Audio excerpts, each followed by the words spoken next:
بہت ہی معزز، خوش نصیب اور بہت ہی پیارے بزرگوں، بھائیوں اور نوجوان ساتھیوں، ملت کے نونہالوں اور دینی اور دلی ماں اور بہنوں، اللہ جل جلالہ وعم نوالہ ہر طرح کی خوبی اور تعریف کے لائق ہے، بلکہ تنہا انہی کو زیب دیتا ہے،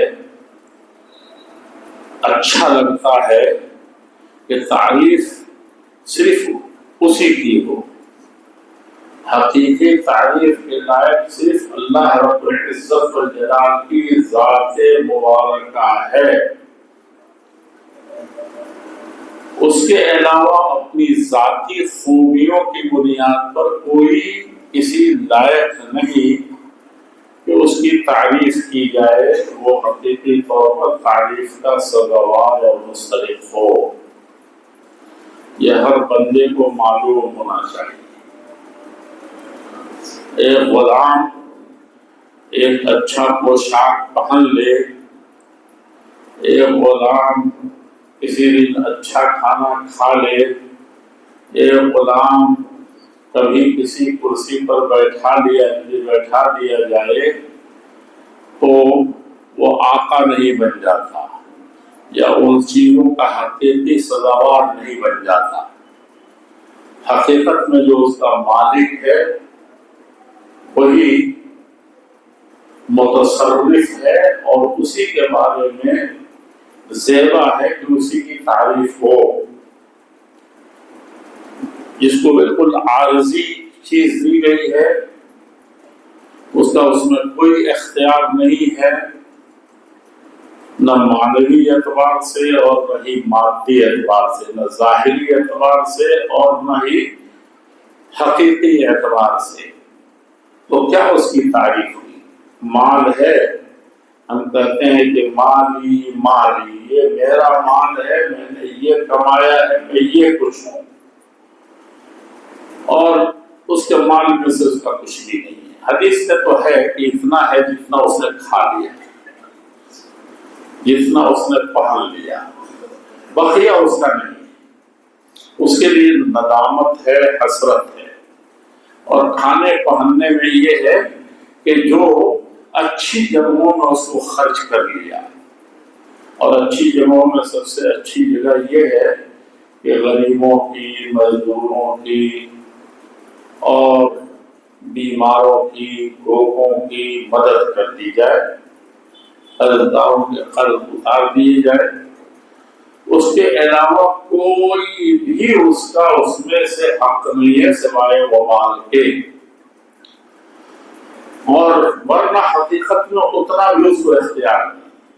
وما اموالنا الا عواری سیأخذها المعیر من المعالی، یہ جو ہمارے مال نظر آتے ہیں بڑے، وہ گھر میں شادی ہے، برتن کم پڑ گیا، شام کو مہمان آ رہے تو پڑوس سے لے لیے، اس کے مالک تو نہیں ہوں گے، جب چاہے گا وہ منگا سکتا ہے، آپ کو اس سے دینا بھی چاہیے۔ جیسے چوری میں ہاتھ کاٹ دیتے ہیں تو کسی کا پیسہ لے کر کے، کسی کا برتن اتنا زیادہ لے لیں، کسی کا سامان لے کر کے رکھ لیں، اس کو بھی ہاتھ پکڑا کر کے کاٹا جائے، تو آپ کا تو نہیں ہوا۔ جب وہ مانگے تب آپ کے حوالے کرنا، جب آپ نے کہا کہ کام ہوتے ہی دے دوں گا، اس وقت جو مال جس کا ہم مالک کہلاتے ہیں اس میں ایک کل اتنے ہی آپ کا اختیار۔ عواری منگنی کی چیز، ادھار کی چیز جو تھوڑی دیر کے لیے لائی گئی ہے کہ کام پورا ہوتے ہی آپ دے دیں گے، موٹر سائیکل لے کے کسی بھی چلے گئے، گاڑی لے کے چلے گئے، بس اتنی ہی دیر کے لیے آپ، یہ تصرف میں، گاڑی میں تصرف نہیں کرنا ہے، سواری میں تصرف تھوڑی دیر کرنا ہے. تو جو کچھ مال انسان کے پاس ہے وہ کیا ہے؟ منگنی کی تھوڑی دیر کی چیز کی طرح سے ہے. سیاحل، کب گاڑی والا واپس مانگ لے تو ناک بھاؤ نہیں چڑھانا چاہیے. کب وہ کہے کہ واپس لا دو، دیا نہیں تب تک لے لیا، تو دینے والا، ادھار دینے والا جب چاہے اس کو لے. بس کل مال کی حقیقت. ایک اور اعتبار سے ذرا سوچئے، یہ سمجھانے کے لیے ہے. مالک عربی میں کہتے ہیں، جیسے یہ میری چھڑی ہے میرے پاس آ گئی، میں خرید کر کے لے آیا ہوں، جمعہ کا خطبہ دوں گا. اب یہ چھڑی کا میں مالک نہیں، اپنے پیسے سے خریدا، خود بازار گیا، گاڑی کمائی کی تھی، لیکن اس کا میں مالک نہیں. کیونکہ مالک اس کو کہتے ہیں جہاں قرآن میں مالک یوم الدین لکھا ہے، اسی لیے بہت سے لوگ آج مالک بنے ہیں. ہر چیز کا کوئی نہ کوئی مالک بنا ہوا ہے. اور سب سے زیادہ بدقسمتی یہ ہے کہ میں اپنی جان کا مالک ہوں، اپنی مال کا مالک ہوں، میں اپنی اولاد کا مالک ہوں، میں اپنے من کا مالک ہوں. یہ سب سے بدترین چیز ہے کہ جو کچھ ملا ہے وہ کہتا ہے کہ میں اپنے من کا موجی ہوں، جو من میں آتا ہے وہ کہتا ہوں، جو من میں آیا بکتا ہوں، جو من میں جو آیا ہے کرنا ہے کرتا ہوں. اس سے بڑی بھول کوئی نہیں. مالک یوم الدین، مالک کس کو کہتے ہیں؟ هو المتصرف فی الاعیان کیف یشاء. جو عربی کے بڑے بڑے ماہرین تھے، قرآن کے الفاظ کو حقیقی طور پر پرکھتے اور جانتے تھے، تو لینگویج کے اعتبار سے ڈکشنری میں ڈپلی کون سی چیز حقیقت میں اس کے اصلی معنی ہے. تو اس اعتبار سے یہ ہے کہ انسان جس کام میں، جس چیز میں جیسے چاہے خرچ کر دے، جیسے چاہے اس کو استعمال میں لائے، یوزر کے اوپر ڈیپینڈ ہے کہ وہ کیسے استعمال کرے. اس کے اختیار میں وہ مالک ہوتا ہے جیسے چاہے. تو یہ بتائیے کہ یہ میں چھڑی خرید کے لایا تو ایسے گھما سکتا ہوں، کتنے کی ناک بچے گی، کتنے کا سر بچے گی، کتنے کی ٹوپی سر پہ رہے گی. اگر میں کہوں کہ اس کا مالک ہوں، جیسے چاہوں گھماؤں، جیسے چاہوں پٹکوں، جیسے چاہوں جس پر چاہوں اٹھاؤں، مالک ہوں میں اس کا، یہ ملکیت ہے میری، کبھی نہیں. آپ اس کے مالک. یہ ہر دو چیزیں سمجھنے کی ہوتی ہیں. ایک کیا ہے؟ ایک تو یہ ہے کہ آپ آزاد نہیں ہیں، آپ کی لاٹھی ہے اور اللہ کی دی ہوئی فضا ہے، جتنا چاہیے پھانچیے اس کو، لیکن آپ کا پھانچنا اسی وقت تک اس کھلی فضا میں، آزاد فضا میں، آزاد ہاتھوں سے اتنی ہی جائز ہے جب تک کہ کسی ناک کا نشانہ نہ بن رہا. جہاں جہاں دوسروں کی ناک، دوسروں کا سر، دوسروں کا جسم، دوسروں کا ایریا آ رہا ہوگا، وہاں آپ کی آزادی چھن جائے گی اور وہاں اس کی ملکیت کا تصرف بھی ختم ہو. یہی فرق نہیں جانتے ہم. صحابہ بھی پڑھتے تھے مالک یوم الدین، اے اللہ تو بدلے کے دن کا، قیامت کے دن کا مالک ہے. تو سمجھ گئے مالک کا معنی کیا ہے. اب ہر چیز ہے، یہ زبان جو ہے میری ملکیت کتنی ہے اس میں سے، یہ آنکھ جو ہے میری ملکیت اس میں کتنی ہے، کتنا اس میں پاور ہے، اور مجھے خود اس پاور میں کتنا پاور ملا ہوا ہے. یہ فرق ہے ہم میں اور صحابہ کرام. اسی لیے وہ دنیا کے سب سے زیادہ بے لگام لوگ ایمان اور اسلام سے پہلے، اور جیسے ہی اس کلمے کو پڑھا، جیسے اس قرآن کو جانا، تیسے ہی دنیا کے سب سے زیادہ ڈسپلین والے، سب سے زیادہ مہذب، وقار پر عند کتاب اللہ جل شانہ کی کتاب کی کارکردگی، اس کی قدرت، ان احکام کے حدود اور کہاں تک آزادی ہے، اور کس حد تک تصرف ہے اس کو فوراً بھول جاتے. اس لیے انہوں نے جب لا الہ الا اللہ کہا بڑی مشکل سے کہا. 13 سال نہیں 23 سال. اور ایسی تقریر کرنے والا, جیسی تقریر کرنے والا نہ پہلے کوئی آیا نہ کوئی بعد میں پیدا ہوا. کیریکٹر کے حساب سے ایسا خطیب جس پر دشمن بھی, خاندانی دشمن بھی, ایمانی دشمن بھی, اور دنیا کا سب سے دین کا دشمن, آج کل بہت ہر دور میں دین کا دشمن سب سے بڑا دشمن رہا. آپ کے دولت کے جو دشمن ہے وہ حقیقی دشمن نہیں ہے. آپ کی جان کا جو دشمن ہے وہ اصلی دشمن ہے. آپ کے ایمان کا جو دشمن ہے وہ حقیقت میں وہی دشمن ہے. تو جانی اور ایمانی دونوں دشمنوں کے یہاں جس کے اخلاق, جس کا کیریکٹر, جس کی خوبی انتہا کو پہنچی تھی, وہ اپنے پر ایمان کے سلسلے میں ترجیح دیتا تھا, اس کی تقریر ہوتی تھی, وہ سمجھاتی تھی. لیکن 23 سالوں میں اور 13 سال میں تو کسی نے سمجھائی نہیں. اور طریقہ جو ہے ہم لوگ لٹھ مار والا طریقہ نہیں ہے کہ جہاں چاہا جیسے چاہا تقریر کر دی, جو چاہا کر دیا. دیکھا کہ ان دونوں کا پاؤں نہیں ملا ہوا ہے. اب اس سے بڑی کوئی سنت ہے, اس سے بڑی کوئی گستاخی ہے پاؤں نہ ملے کا معلوم ہے.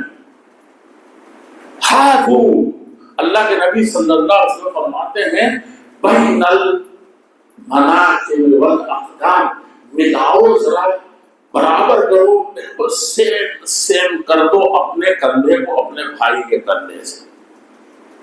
اور وہیں روک کے پھر یہ بھی کہتے تھے کہ دلوں میں اللہ تعالیٰ کبھی پیدا کر دے گا. لاکھ ترکیب کرو گے, لاکھ کمیٹی بناؤ گے, لاکھ مجلسیں بیٹھاؤ گے, دلوں کی دوری نزدیکی میں نہیں بنے گی, ملے گی نہیں.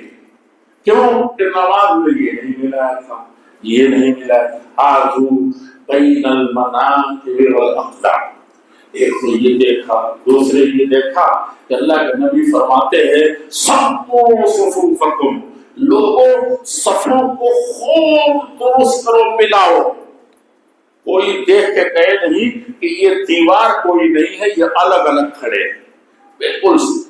اور اس کے بعد فرماتے تھے رسو صفوفکم, ہم لوگ بولتے ہیں شیشہ پلائی ہوئی دیوار. کہا کہ رسو شیشے کے دیوار بنا, یہ نہیں کہ یہاں تھوڑا سا اونچا ہے, دیکھیے ناخن اس میں کبھی کبھی بڑھ جائے گا. اور جو بہت سافٹ مزاج کے اور سافٹ ہاتھ کے ہوں گے تجربہ, وہ کہیں گے نہیں ابھی ایک عیسائی پوری نہیں ہوئی ہے. ماہرین جو ہے وہ ایسے دیکھ آنکھ سے بھی بتا دیتے ہیں, ہاتھ جب رکھ دیا تو آپ پھیرو. وہ بنارس کے ساڑیوں کو ہم لوگ دیکھتے تھے, یہ ریجیکٹ ساڑی ہے, اور وہ وہیں سے کہا دیتا تھا بس معاملہ خراب, ساڑی میری ریجیکٹ ہو. یہ کیا ہے, اس نے کیسے یہیں سے کہا بس تھام گیا, جان گیا کہ اس میں کون سی خرابی ہے. آپ 10 دن غور کریں گے تو خرابی کو نہیں پائیں گے. ماہرین کا معاملہ ہی عجیب ہوتا ہے. لیکن سب سے بڑے ماہر دین کے سلسلے میں مومنین ہوتے ہیں, اس لیے ان کو کھوٹا ذرہ پر ان کا ایمان میں کہیں کھوٹ نہیں بچا, ان کے اخلاق میں کہیں کھوٹ نہیں بچا, ان کی عبادتوں میں کہیں کھوٹ نہیں بچا. تو یہ صحابہ جو تھے اسی طرح کے تھے, جو پڑھتے تھے اس میں کہہ جاتے تھے, اس میں پڑھ جاتے تھے.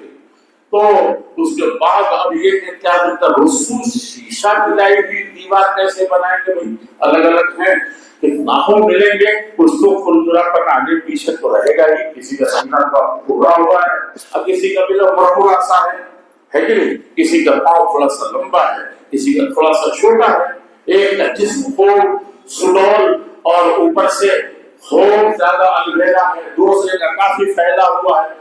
تو شیشہ پہ رہے دیوار. لیکن حکم ہے اللہ کا, حکم ہے رسول کا, رسو صفوفکم. حد یہ ہو گئی کہ جب اللہ کے نبی یہ فرماتے ہیں کہ اس کے بعد اپنی سب سے دنیا کی ماہر ترین نظر سے, اللہ کی نظر سے وہ دیکھ رہے ہیں ایک ایک کو کہ کون تقدم یا فلان, فلاں آدمی تھوڑا سا آگے ہو جائے, ایک ذرہ تھوڑا سا تم کو آگے ہونا ہے. تاخر یا فلان, اس صف میں تھوڑا سا آدمی کا سینہ نکلا ہوا ہے یا پاؤں تھوڑا سا بڑا. ایسے اور اس کے بعد حکم اس تاکید کے بعد پہنچے صحابہ جو دعا پڑھتے تھے، آپ کا وضو کا پانی گرا نہیں تب تو روک کر کے مل لیتے تھے۔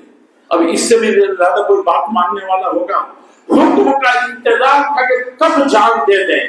سب سے بڑی سعادت کے حکم کو تو ان کو اتنا زیادہ سمجھانے کی ضرورت ہے کیا؟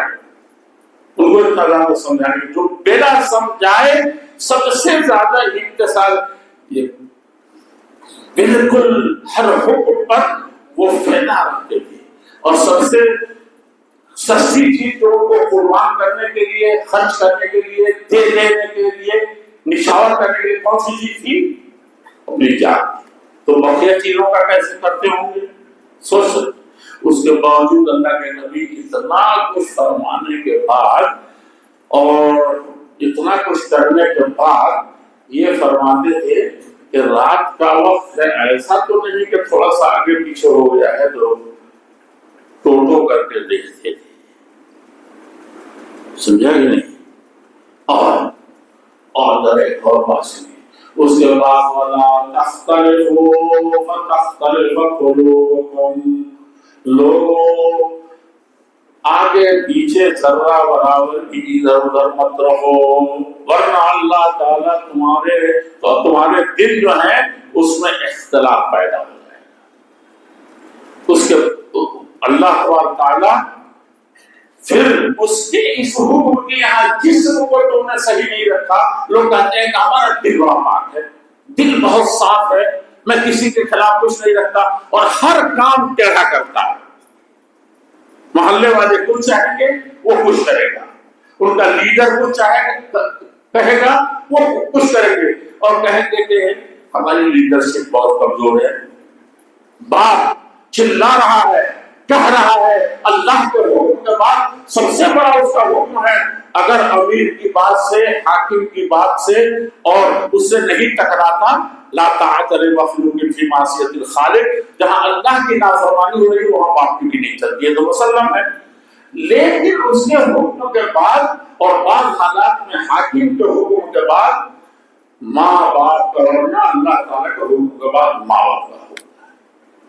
باپ کی ایک بات نہیں مانتا، باپ کی ایک فکر نہیں پسند آتی اور کہتا ہے کہ میں تو باپ کا سب سے زیادہ قدردان ہوں، سب سے زیادہ چیختا ہے، سب سے زیادہ چلاتا ہے اور کہتا ہے کہ ہم تو فدائے رسول ہیں، فدائے رسول ہیں، رسول پر پیدا ہونا، محبان رسول ہیں، اور اس وہ نمونہ تو اہل حدیثوں کے علاوہ کوئی بھی نہیں مانا ہے۔ کسی کا ہو رہے، نبی کا ہو رہے ہیں، ہم یہ کہتے ہیں نہیں کہتے ہیں کہ سب کے لیے دنیا کے اقوال ہیں، اعمال ہیں، کردار ہیں، نمونے ہیں، اور میرے لیے کیا ہے لقد کان لکم فی رسول اللہ اسوۃ حسنہ، ہمارے لیے صرف ایک نمونہ ہے اور وہ نمونہ کون ہے؟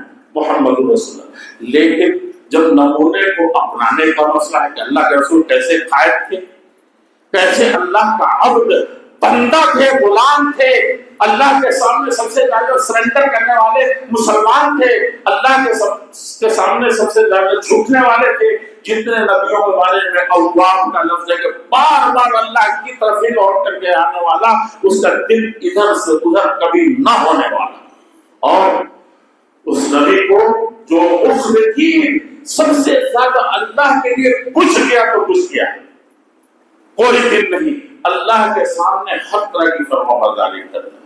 محمد رسول اللہ صلی اللہ علیہ وسلم، ہم کہتے ہیں کہ وہ میرے لیے نمونہ ہے، لیکن ہم اپنے گھریلو معاملات میں باپ کے آرڈر کے سامنے بھی مخبت اور اواب نہیں بن سکے۔ اللہ کے حکم کے سامنے دو کا حکم ہے، یہ کس قدر، تو اللہ تعالیٰ بقیہ چیزوں میں بھی ساری چیزیں آگے جائیں گے۔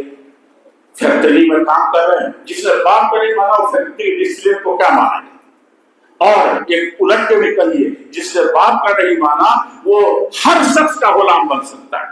جو اللہ کے سامنے ایک سجدہ نہیں گراتا وہ ساری دنیا کا سجدہ کر لے جائے گا، سب کی چونکیاں سیدھی کرنے جائے گا، سب کے سامنے جو باپ کے سامنے ذلیل، باپ کے سامنے حقیر، باپ کے سامنے کیا ہے وَخْفِضْ لَهُمَا مِنَ الذُّلِّ، کہا کہ ذلت کے ساتھ انتہائی نیچے اتر کر کے، انتہائی سرنڈر کر کے باپ کے سامنے بھی بلی نہیں بنا، یہاں اکڑ گیا، گرج گیا، مچل کر کے چل دیا تو کیا ہوگا؟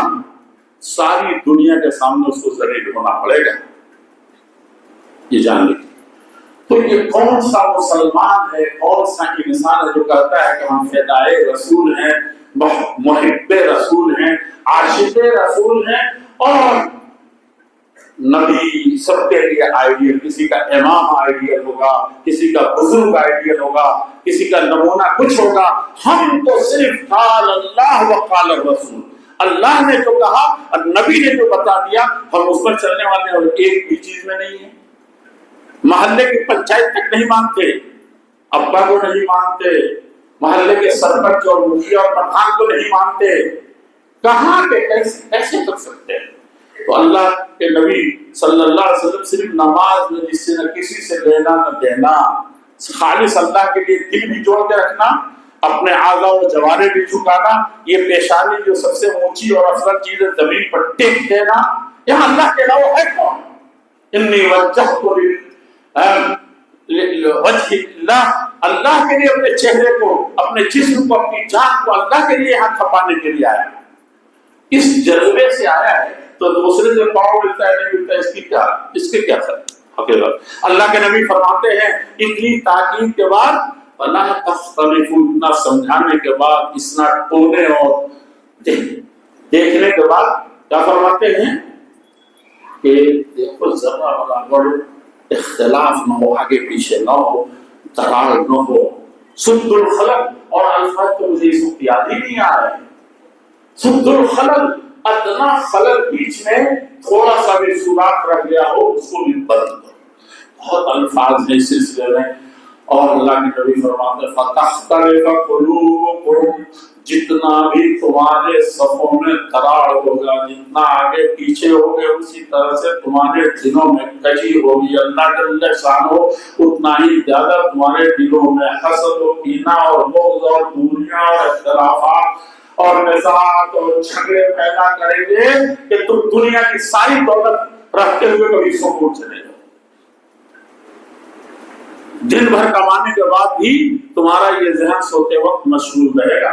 اتنا جان لو، تم اپنے سگے بھائی کے ساتھ بہت آگے چل گئے، اس کو اس کا زیرو بیلنس کر دیا، اب تک کا بینک بیلنس کر لیا، کبھی بھی سکون سے نہیں رہو گے۔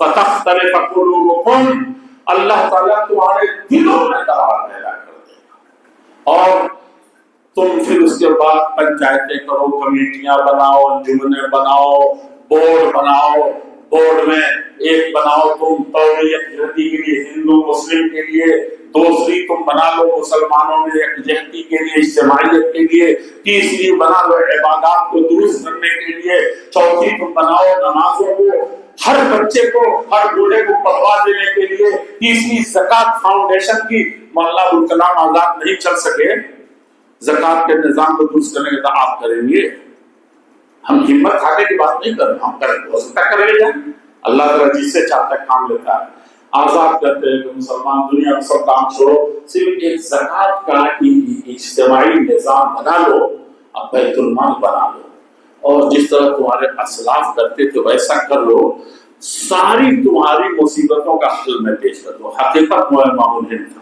جہاں جہاں قوم نے، ہندو قوم نے ان کی بات مان لی، وہاں سب سے آگے رہے وہ، اور جہاں جہاں مسلم قوم نے مان لی، بہت کم مانا تو شوق ہوئے تھے نا، ہاں جوتے کا ہار پہنا دیا اور تمام آزاد۔ میں ادھر کی مثال سے دے رہا ہوں، اس وقت جس کو آپ لوگ گھر میں جھیل رہے ہیں، پریشان ہیں، حالات خراب ہو رہے ہیں، کچھ خراب نہیں ہو رہے ہیں، خراب ہم ہو چکے ہیں اور مزید خرابی کی طرف جا رہے ہیں۔ نعیب زماننا والعیب فینا وما لزماننا عیب سوانا ولو نطق الزمان لقد حجانا۔ کہا کہ ہم کہتے ہیں کہ بڑے پورے دور میں پیدا ہوئے ہیں، میں بھی کبھی کبھی نیند نہیں آتی ہے، یار ہم لوگ بڑے اچھے سے چل رہے ہیں، لیکن جو آنے والا وقت نظر آ رہا ہے، ہم سے زیادہ پاپی باپ، ہم سے زیادہ پاپی لیڈر، ہم سے زیادہ ظالم، اور ہم سے زیادہ لاپرواہ کوئی ایسا نہیں ہے جو اپنی آنے والی نسل کے اوپر اپنے بیٹوں میں 25 سال 50 سال 10 سال 100 سال بعد جس طرح کے حالات ہیں ہم کن حالات میں چھوڑ گئے. ہمارے ابا تو اس حالت میں چھوڑ کے گئے تھے. گھر کی بھی کوئی ذمہ داری نہیں تھی, باہر کی بھی کوئی ذمہ داری نہیں تھی. ان کے مسلمانوں سے بڑے اچھے خوشگوار تعلقات تھے, یعنی شاہد تھے. لیکن میں دیکھتا تھا کسی کو چھوڑ کے, ایک شادی کے مسئلے میں پریشان ہو جاتا ہوں, پتہ نہیں کیسے اس وقت رجسٹر بھی نہیں رکھتے تھے, پھر بھی کوئی رشتہ دار چھوٹتا نہیں تھا. عید کی مناسبت سے کوئی ایک گھر غریب سے غریب مزدور کے نہ جا کر کے عصر مغرب کی نماز ہونے والی ہے, افسوس کر رہے ہیں کہ فلاں کے دروازے پر سوئی کھانے نہیں کھا سکتا, لیکن جا نہیں سکا. عید کے دن اس دن بھی بچتا تھے. وہ اچھے ہیں کہ مولانا صاحب اچھے ہیں, زبان کا گھر بھی نہیں دیکھ سکے, وہ اچھا چھوڑ کر کے. ہندوؤں کا مسئلہ یہ ہے کہ ہندو سارے کے سارے چلے آ رہے ہیں, ہندو کھڑے ہیں, آپ چلے جا رہے ہیں, آ رہے ہیں, کتنا اچھا لگتا ہے. مولانا صاحب آپ جو تقریر کر رہے تھے آج وہاں سب ہم لوگ سب کھڑے تھے, سب اگل بگل کر کھڑے ہو جاتے تھے. وہ اچھا ہے کہ آپ جن حالات میں چھوڑ کے جا رہے ہیں تو وہ کہتا ہے کہ آپ آ جائیں گے تو وہ درست ہو جائے گا, ان کا پوتر جو ہے پلیت ہو جائے گا. ہو رہا کہ نہیں ہو رہا؟ آپ ریڑھی لگا لیں گے, آپ دکان لگا لیں گے. کہاں چھوڑ کے جا رہے ہیں آپ اپنی نسل کو, کن بنیادوں پر چھوڑ کر کے جا رہے ہیں؟ کیا آپ کے آبا اجداد نے ایسے ہی چھوڑا؟ ہم بہت کٹھن, ہم نے پیدا کیا, کسی دوسروں نے نہیں, ہم چھوڑ کر کے جا رہے ہیں. وجہ جانتے ہیں اس کی کیا ہے؟ ہم نے مانا ہے. جو قوم نہیں مانتی ہے وہ سب سے زیادہ ماننے والی غلام قوم ہے. اور جو مان لیتی ہے سب سے پہلے تو اللہ اور رسول کو مانتی ہے, پھر اپنے بڑوں کو مانتی ہے, پھر اجتماعیت کو سوسائٹی کی مانتی ہے, پھر سب کی چلتی ہے, وہ سب سے زیادہ عظیم چیز ہے. جو مان لیا اس کی ساری دنیا مان جائے. جب تک عرب کے اللہ کے نبی کے زمانے سے پہلے سے عرب کے لوگ جو سب سے زیادہ سرداری, سروری, بہادری, قوت, غیرت اور طاقت میں چور تھے, کسی کی سنتے نہیں. ایک قریشی کو نہیں سنتا تھا اللہ کے نبی کے خاندان کا, ایک خزرجی ایک اوسی کی نہیں سنتا تھا. خود اوس میں انصاریوں میں جو بعد میں انصار نام پڑا, کہا کہ اوسی کو نہیں سنتا تھا. ہر قبیلے کا ایک الگ سردار تھا اور اس سردار کی بھی جو چیز تھی وہ معلوم تھی. لیکن کبھی کسی کی نہ سننے والا, ایک ہی گھاٹ ہے اور ایک ہی گھوڑا اتر سکتا ہے, وہ سب گھوڑے ایک ساتھ اتارنا چاہتے تھے. اس کا گھوڑا 40 سال تک 10 نسلیں لڑکی تھی, بیٹا پوتا پر پوتا سب اسی میں کٹتے جاتے تھے. لیکن انتظار کرتے تھے کہ میرا 2 سال کا بیٹا جو چھوڑ کر مرا ہے. عورت بھی انتظار کرتی تھی اور باپ بھی جان کر کے جس دن یہ بڑا ہوگا اس دن کیا کرے گا, یہ اس دن بتا لے. وجہ کیا تھی کہ اس کے باپ نے ہم سے پہلے اپنے گھوڑے کو پانی پلا لیا تھا. اس طرح اور بھی چھوٹی چھوٹی چیزیں تھیں, سمجھا کہ. اور جوش میں شاعری بھی کرتے تھے ایک دوسرے کے خلاف. کہا کہ جب ہمارے یہاں کوئی بچہ پیدا ہو تخر له الجبابر اذا بلغ الختام لنا صبي تخر له الجبابر ساجدين. کہا کہ یہ عرب کیا ہے, عرب دنیا میں سب سے اونچے ہیں, ہم اونچے ہیں, لیکن عربوں میں کون ہے؟ میں ہوں اور تم جانتے نہیں ہو کہ جب میرے یہاں بچہ جس دن دودھ چھوڑتا ہے ماں کی 2 سال پر نا 2 سال پر دودھ چھوڑتا ہے تو اسی دن سارے عرب کے سارے بڑی پگڑی والوں کی پگڑیاں گر جاتی ہیں اور ان کے گردن بھی جھک جاتے ہیں, گوئے کے کاٹ دیے. یہ ان کے اندر نفرت تھی. قرآن کہتا ہے وَيَتَخَطَّفُهُمُ النَّاسُ, چھوٹی چھوٹی اگل بغل کی قومیں, یہ فارسی, ایرانی, ادھر تورانی جو یورپ کہتے ہیں, یورپ جو تمہاری ساری بستیوں پر قبضہ کیے ہوئے تھے, وہ کیا تھے؟ ایسے لگتا تھا کہ شام تم کو جب چاہے اٹھا لے جائیں, جب چاہے تم کو انٹرپول سے اٹھا لیں, اور جب چاہے تم کو اعلان بلا مقدمہ چلائے اٹھا لے جائیں. یہ کیفیت تھی, یہ حالت تھی. لیکن جیسے ہی انہوں نے دوسرے کو ماننا شروع کیا، کہا کہ ہم آزاد ہیں، 360 بتوں نے ان کو نہیں بچایا، خانہ کعبہ میں جو رکھا تھا اس کے اگل بغل اور بھی بہت تھے، صرف اتنا خانہ کعبہ میں ایک کو نہیں مانا، انیک میں ضائع ہو گئے۔ ایک قوم کے سردار کو نہیں مانا تو کیا ہوا؟ ساری دنیا جب چاہتی تھی اچک لیتی تھی، جب چاہتی تھی ستاتی تھی، جب چاہتی تھی غلام بنا۔ لیکن جیسے ہی یا ایھا الناس قولوا لا الہ الا اللہ کہا کہ چھوڑو سب کو اور ایک جھنڈے پر، لا الہ الا اللہ کو، ایک اللہ کو مانو، تفلحوا، کامیابی چاہتے ہو تو اس ایک اللہ کے سامنے حقیقی طور پر سرنڈر کر جاؤ۔ انی وجہت وجہی للذی فطر السماوات والارض، کہا کہ آسمان و زمین کو جو نظام کے تحت چلاتا ہے، تم اتنے چھوٹے سے ہو، اتنے پہلوان ہو گئے، اتنے پہلوان ہو گئے ہو کہ تم اس نہ قانون کے دائرے میں آ رہے ہو، نہ طاقت کے دائرے میں آ رہے ہو، نہ شریعت ایمان کے قانون جو قرآن چیخ چیخ کے کہتا ہے اس پر اپنے آپ کو فٹ نہیں کر سکے، ملک کا قانون بنا اس میں نہیں آئے، روز روز پنچایتیں ہو کر کے روز دستور بنتے ہیں، قانون بنتے ہیں، محلے کو صاف اور چلانے کے لیے سرکاریاں قائم ہوتی ہیں، اس میں تم نے تکلیف میں کیسے برباد ہو؟ ہاں فاطر السماوات، جس نے آسمان و زمین کو پیدا کیا۔ تو جس وقت یہ سنا تفلحوا، کامیاب ہو جاؤ، وَتَمْلِكُ الْعَرَبَ وَالْعَجَمَ، جب ڈٹ گئے کہ نہیں مانیں گے تو ذلیل ہوتے چلے گئے، اور جیسے ہی مانا تو کیا ہوا؟ کامیاب بھی ہوئے، اور عرب و عجم دنیا کے سپر پاور، ادھر یورپ والا بھی اور ادھر عجمیوں کا جو تھا فارس والا بھی، کوئی طاقت تھی اس وقت دونوں ایسی جگہ پہنچ گئے ہیں کہ وہی پرانا دور آ ہے۔ تو اس وقت چند تھے اٹھے تھے تو تملک العرب، دل سے مان لیا تھا اس کلمے کو، تو عرب و عجم کے مالک ہو گئے۔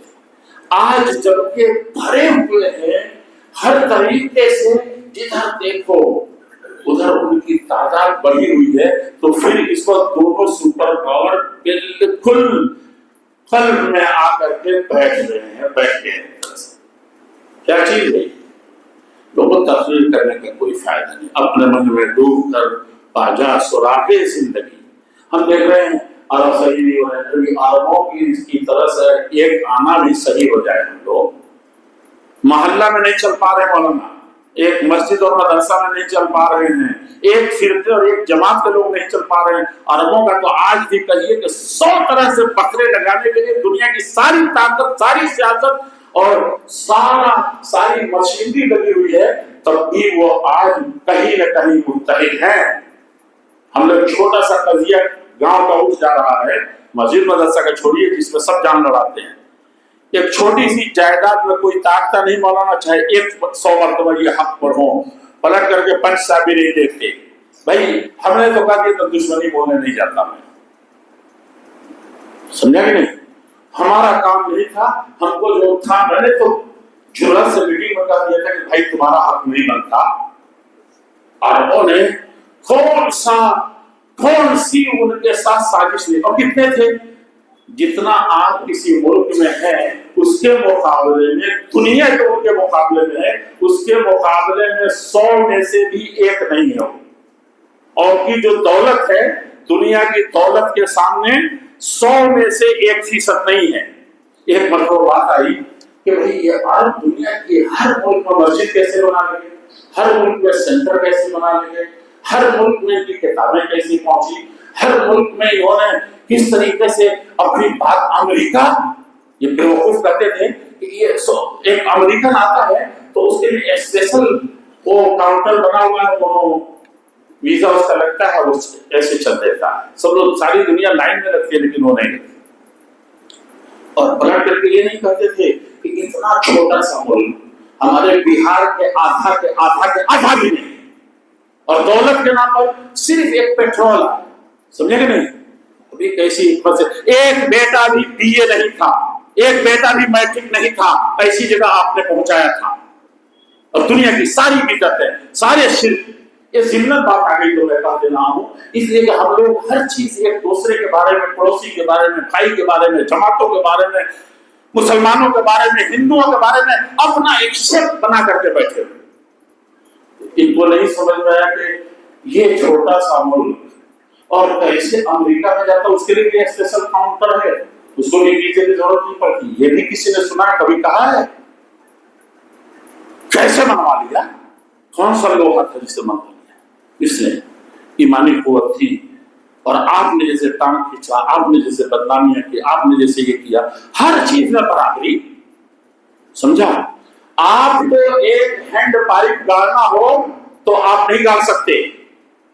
نہیں، میرے یہاں تو جو مستری ہے وہ گاڑ دیتے ہیں ہینڈ پائپ. سمجھا کہ نہیں سمجھا؟ پتہ چلا کہ وہ تو اوزار بھی ٹاٹا کا ہے. سمجھا کہ نہیں سمجھا؟ نٹ بالٹو فلاں کمپنی کا ہے، ٹائر اور ٹیوب اور پارٹس بھی دوسرے کے ہیں. دوسروں پر ہنسنے چلے ہیں. اور یہ تو پتہ چلانا بھی مشکل ہے کہ یہاں پیٹرول ہے کہ پانی ہے کہ پانی ہے. اس موقع سے بھی انہوں نے برابری کی بنیاد 50-60 سال نہیں گزرا کہ کام پکڑ کے نکال دیا. یہ ہوتا ہے دماغ، یہ ہوتا ہے ایمان، یہ ہوتی ہے توحید کی برکت. ان کو بیٹھ کے کھلے دے رہے ہیں. آج میں وہاں کی بات نہیں کر رہا ہوں، یہاں کی بات کر رہا ہوں. ایک دوسرے پر عیب نکالنا، ایک دوسرے کے پیچھے پڑنا، ایک دوسرے کی کمی دکھانا. کمی ہے تو یہ ہماری کمی ہے. میں یہاں بیٹھے اونچائی پر دیکھ رہا ہوں، ادھر کمی ہے، یہ میری کمی ہے تو اس کمی کو نہیں دیکھ رہا ہوں. یہ میری کمی ہے کہ اس کو نہیں سمجھا رہا ہوں، اس کے پاس نہیں پہنچ رہا ہوں. یہ میری کمی ہے. اگر حقیقت میں ہم ایک دوسرے کی کمی کو جانتے ہیں تو کمی سمجھا کہ میری وجہ سے. سمجھا کہ نہیں سمجھا؟ ایک غریب کو دیکھ لیا، ایک جاہل کو دیکھ لیا کہ بھائی یہ تو سب جاہلوں کا علاقہ ہے، چھوڑو ان کے چکر میں کیوں پڑتے ہو. جاہل آپ عالم بن کر کے کبھی بھی عالم نہیں ہے. جاہلوں سے پڑھ کر کے اجہل سب سے بڑے جاہل ہیں، کیونکہ ان کو ہنسنے کے لیے نہیں تھا. اللہ کے نبی صلی اللہ علیہ وسلم جن لوگوں نے ڈنڈوں سے نہیں تلواروں سے مارتے تھے، سروں کو پھوڑ دیتے تھے، زمین پر مار کے گرا دیتے تھے. فقالوا يعتذروا فيعذرونه فيرفعونه ثم يرمونه بالحجارة. نبی کے محبت کرنے والوں، ایمان لانے والے، ایک سیکنڈ کو کبھی 60 سال کی زندگی میں سوچ لو، کیا پلٹ ہو جائے گی. ایسا مار مار کے گرا دینے والے، ہاتھوں میں دونوں باہوں میں ہاتھ لگا کے اٹھانے والے، پھر پتھروں سے وار کرنے والے، پھر متتوں سے بمبڑوانے والے، زمین پر گرانے والے. اللہ کے نبی کیا کرتے تھے بھائی؟ ان کی جہادت ہی لے کر تو مار کھا رہے تھے. اب مار کھانے کے بعد فرشتہ کیا کرتا ہے کہ کیا ہے، اونچائی پر تھے نا، دیکھ رہے تھے، عقل کام کر رہی تھی، علم سب سے بڑا تھا، دماغ سب سے بڑا تھا، تو بے حساب بھی سب سے بڑے تھے. تو ادھر سے مار آ رہی ہے، ادھر سے پھول برسائے جا رہے ہیں، ادھر سے گالیاں مل رہی ہیں. سلام اس پر جس نے گالیاں سن کر دعائیں دی. ہمارا کوئی جلسہ، ہماری کوئی زبان، میں نے وہ چھوڑ دیا نا وہاں یہ کہنا کہ بدعتی کر دیتے ہیں. وہ جو میں نے تمہید باندھی تھی بھول گیا میں، کہا کہ بدعتی عقید اتنا حدیث سنانے کے بعد بھی نہیں کیا تو بڑے اہل حدیث نے کہتے ہیں کہ پکا بدعتی ہے. یہ بدعتی والا کس حدیث میں ہے جو آپ نے کہا ہے؟ جب تک ملا نہیں لیتا یا اللہ کے ہاتھ سے گرو سمجھا کر کے جوتیاں صحیح کر کے یہاں سے جب نکلے تو وہاں کھڑے رہیے. بدعتی مت کہیے، اس کی جوتیاں اٹھا کے اس کو پڑھنا ہے. 3 جمعے کے بعد وہ یہ نہیں ملائے گا، نہیں بھی ملا تب بھی آپ سرخرو ہیں. اور ہو سکتا ہے کہ سرخرو ہوتا ہے انصاف ہو کر کھانے کے بعد کہیں نہ کہیں اس کو سنت سمجھ میں آ جائے گی. سمجھا آپ نے؟ تو ہمارے نبی کیا کہتے تھے؟ فرشتے اور کیوں نہیں آئے گا، فرشتے اور جواب کیوں نہیں آئے. اچھے لوگوں کو جو ستایا جاتا ہے، آپ نے چھوٹی سی بنیاد پر ستا دیا، پروپیگنڈے کی دنیا پر ٹویٹ کرنا شروع کر دیا، ہاں فلاں بڑا خراب ہے، فلاں یہ ہے، فلاں یہ ہے، یہ کرنا شروع کر دیا. اللہ کے نبی کے بارے میں تو یہی تھا. لوگ ساحر کہتے تھے کہ نہیں، جادوگر. 25 سال تک مخالفت کرتے تھے، اور کبھی ایک آدمی جو متاثر ہو گیا اخلاق سے تو کہتے تھے جادو کر دیا. کیا ہے، کیا عجیب مسئلہ، کہتے مجنون ہے، پاگل ہے. اور جتنے الزامات تھے سب الٹے کرتے تھے. لیکن جب بات سمجھ میں آ گئی تو کیا ہوا، تو نیک لوگوں پر کچھ لوگ ہوتے ہیں جن کو ترس آتا ہے، برا مانتے ہیں، کہتے ہیں ہندو ہے تو ہندو ہے، بدعتی ہے تو بدعتی ہے، لیکن ظلم جو اس کے اوپر ہے کسی طرح سے صحیح ہے.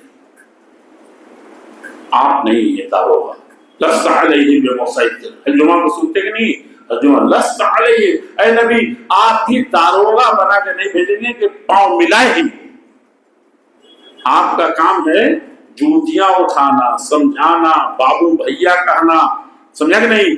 اس پیارے نبی اور اللہ کا واسطہ دینا کہ دیکھو یہ تمہارے پیارے نبی کی ادا ہے، اور ایک ادا ایسی ہے جو آسمان اور زمین پر سب پر بھاری ہے، ساری نیکیوں پر تمہارے بھاری ہے، تمہاری ساری کرسیوں پر بھاری ہے، تمہارے سارے علم پر بھاری ہے. ایک ادا جو پیارے رسول صلی اللہ علیہ وسلم کی بھا گئی، اور وہ سب سے افضل، سب سے بہتر، سب سے خوبصورت، سب سے زیادہ اللہ کے محبوب، روئے زمین پر نہیں آسمان کے فضاؤں میں بھی کوئی اس ادنا درجے کو نہیں پہنچ سکا، نہ پہنچے. تو اس ادا کی خاطر کس کو جوش نہیں آئے گا؟ اللہ تعالیٰ کو بھی غصہ آ گیا اور فرشتوں کو بھی غصہ آ گیا. پہاڑ بھی کہا گیا پہاڑ بھی جمنا نہیں ہے، اب اکھڑنا ہے، اور اکھڑ کے ان ظالموں کو جس نے اتنے بڑے نیک کے ساتھ زیادتی کی اس کو پیس دینا. تو اللہ کے نبی نے کیا کہا تھا؟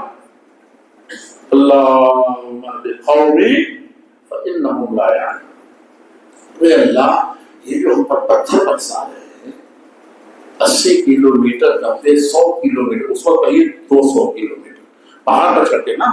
آج گورنمنٹ نے بنایا ہے دنیا وغیرہ راستے، تب بھی گاڑیاں گھوم کر کے چلتی ہیں. اس میں اس دور میں آپ پہاڑ پر چل کے گھوم کے پیاسے گئے، اور اس وقت مارا تھا ظالموں نے طائف کے. تو اس وقت اللہ کے نبی صلی اللہ علیہ وسلم سب کو جلا لا گیا، اللہ کو جلا لا گیا، اللہ جل شانہ کو پہاڑ کو جلا لا گیا، آسمان کے فرشتوں کو جو سرافر رحمت اور فرمانبردار ہے ان کو جلا لا گیا. پیس دینا ابھی 1 سیکنڈ میں. اللہ کے نبی کیا کہتے ہیں جس پر جسم پورا لوگ روان ہے؟ اللہم اہد قومی، اللہم اہد قومی، یہ میری قوم ہے. ان کی قوم کے لوگ کیا کون بتائے گا؟ کوئی قریش کا نہیں تھا، کوئی عدنان کا نہیں تھا، کوئی قصی کا نہیں تھا. دور تک آپ کا خاندان شاید آدم علیہ السلام جان ملے کیا نہیں اور کیا کیا ملتا. ہم کہتے ہیں اپنا سگا بھائی سے تھوڑا سا یہ ہوا، یہ میرا بھائی کب تھا مولانا؟ ایسے کو بھائی کہنا میں صحیح نہیں سمجھتا. جو رشتے کو کاٹتا ہے اللہ تعالیٰ اس کو کاٹ کاٹ کر کے ہمیشہ کے لیے ختم کر دے. یہ تو اللہ تعالیٰ نے کہا، قرآن میں بھی ہر نکاح کو ہوتے ہی پڑھاتے ہیں نا. وہاں ہندو رشتے کی بھی بات ہے، مسلم رشتوں کو بھی بات ہے. سب سے زیادہ ڈرنے کو کہا گیا ہے تو کہیں ہندو مسلم دونوں کا نام لے کر کہا گیا. ہندو مسلم میں سمجھانے کے لیے کہہ رہا ہوں، ہندو مسلم سکھ عیسائی دنیا کے جتنے ہیں سب کا نام سب کی طرف سے کہا گیا کہ یا ایماندار لوگ ہو، آدم کی اولاد ہو تو ایک کی اولاد اور رشتہ کرنا نہیں چاہیے. ہاں کہہ دیا. تو یہ چیز جس دن ہم کو سمجھ میں آ گئی، جس دن ہم کو پتہ چل گیا، تو اللہ کے نبی نے اس کے بعد کیا کیا؟ دعا کر کے غصہ سب کا ٹھنڈا کر دیا. ہم آتے ہیں تو محلے میں آگ لگا دیتے ہیں، مسجد میں آگ لگا دیتے ہیں، وہاں جا کے آگ لگا دیتے ہیں، اور اس کے بعد بستر پر جا کر کے جو اندر کا درد ہے وہ یہ ٹوٹنے پھوٹنے کا نہیں ہے، اسی کا درد ہے کہ یہ سنت پر عمل نہیں کر سکتا. یہ حدیث جو سنائی ہے اس کے بدلے انہوں نے مارا ہے. تو کیسے اللہ یہ یہاں نہیں کامیاب ہو رہے ہیں، یہاں دونوں پہاڑ میں پیسنے کی بات ہے. تو کل ہو کے کیا ہوگا جب آپ توبہ کیے بغیر مریں گے، ایمان لائے بغیر؟ تو آپ لگتا ہے کہ اپنا گلا کو نہیں دبا رہے ہیں کیونکہ میرے بھائی جہنم میں جا رہے ہیں اس لیے ان کو مار رہے ہیں. یہاں تو مارا نہیں تب ساری دشمنی ہو گئی، آگ لگا دی آپ نے اسٹیج لگا کر کے ہر طریقے سے. یہ امت کو سمجھنا پڑے گا. ہم مظلوم نہیں ہیں. مظلوم کون ہیں؟ وہ ہیں جن کا حق ہم نے دبایا، ایمان والا، اخلاق والا، جس کو برپا کیا گیا تھا. کنتم خیر امہ، تم سب سے بہترین امت ہو. اخرجت للناس، مسلمان کے لیے نہیں، اب بٹوارا کر کے آپس میں سنی شیعہ دنیا ٹھکانا اس کے لیے نہیں. اخرجت للناس، دنیا جہاں میں جہاں کہیں بھی کسی دھرم کے نام پر بٹا ہوا ہو، کرم کے نام پر بٹا ہوا ہو، اس کو ایک کرنے کے لیے تمہارا سب کے لیے. جب تک نفع نہ پہنچا دو گے، جب تک ان کو نقصان سے بچا نہیں دو گے، گھاٹے سے، تب تک کبھی کامیاب نہیں ہو سکتے. اللہ جل شان یہی چیز ہے، ہم کو اپنی عبادات سے شروع کرنا چاہیے. عبادات میں یہی چیز کہ پیارے نبی کے نقش قدم پر شعبان کا مہینہ ہو، اس میں بدعات کا مہینہ ہو، اس میں رسمیات کا مہینہ ہو، یا یہ کہ اللہ کنفرم قرآن میں ہے، کنفرم حدیث میں ہے. اسی طرح جو رمضان آ رہا ہے، رمضان سے پہلے کون سی تیاریاں ہیں، کس طرح سے ہوں اپنے مزاج کو بنانے کا، ان احادیث کو. اب یہ بتائیے کہ بالکل اب شریف سر پر آ گیا، کتنے لوگوں نے وہ حدیثیں پڑھی ہیں جو رمضان سے پہلے ہم کو تیاری کرنے کے لیے ہونی چاہیے؟ کون سی حدیث اللہ کے نبی پڑھتے؟ کئی روزے شعبان کے رکھنے آپ نے، شب برات کا جہاں کہیں ذکر نہیں اس کا آپ نے رکھ لیا، چلو مان لیا، ایک آپ نے رکھ لیا جس کا کوئی عطا پتہ نہیں ہے. لیکن پورے مہینے میں اللہ کے نبی کتنا روزہ رکھتے تھے کچھ پتا ہے؟ اللہ کے نبی کیا کرتے تھے؟ رمضان سے پہلے آپ کی کیا کیفیت ہوتی تھی، گھر والوں کو کیسے رکھتے تھے، یہ سب تیاریاں قرآن کی، ایمان کی، وہ ہم نے کب تیار کر رکھی ہے. آئیے اس رمضان مبارک کا مہینہ جو حقیقت میں ہمارے لیے سب سے بڑا اللہ تعالیٰ کا تحفہ ہے، اس کا قرآن جو اسی مہینے میں نازل ہوا، شب بدر جو اسی مہینے میں آئے گی، برات جس کو کہتے ہیں شب برات کے جانے چھوٹ جائیں گی جہنم سے، وہ یہی مہینہ ہے. اور حقیقت میں افطار کیسی کتنے غریب مر رہے ہیں، آپ کو صرف غزہ نظر آ رہا ہے، وہاں بیٹھ کے عربوں کو گالی دے رہے ہیں. آپ کے پڑوس میں کون کیسے افطار بھی کر سکا، سحری بھی کھا سکا نہیں، وہ نہیں، وہاں کا نہیں پوچھا جائے گا. وہاں کا پوچھا جائے گا کہ آپ نے تراویح پڑھ کے بڑے لمبی کام کے سو گئے. ہاں، اس فجر سے پہلے آپ اٹھ کر کے ان کے حق میں اللہ مفرج ہم المحمومین، اللہ وہ جو ہزاروں ہزار بچے بھی یتیم گھوم رہے ہیں، سوکھ رہے ہیں، ان صحراؤں میں مر گئے، کوئی پوچھنے والا نہیں ہے. اسی سیریا میں، اسی افغانستان، اسی غزہ میں اور دنیا جہان میں، اس کے لیے دعائیں کیجیے. وہاں پہنچ نہیں سکتے، یہاں دعائیں نہ کیجیے جو ارد گرد میں ہے. اس کی برکتوں سے آپ کی دعاؤں کو سن کے اللہ تعالیٰ ان کے سارے مسائل کو دور فرما دیتا. یہ سب جذبات ہمارے اندر ابھر گئے تو رمضان کا مہینہ صحیح طریقے سے ہم کامیابی کے ساتھ داخل ہو گئے اور صحیح طریقے سے اس کا فائدہ ہوگا. اللہ جل شانہ ہم کو ہر طریقے سے اس کی توفیق عطا فرمائے. سبحان ربك رب العزة عما يصفون وسلام على المرسلين والحمد لله رب العالمين.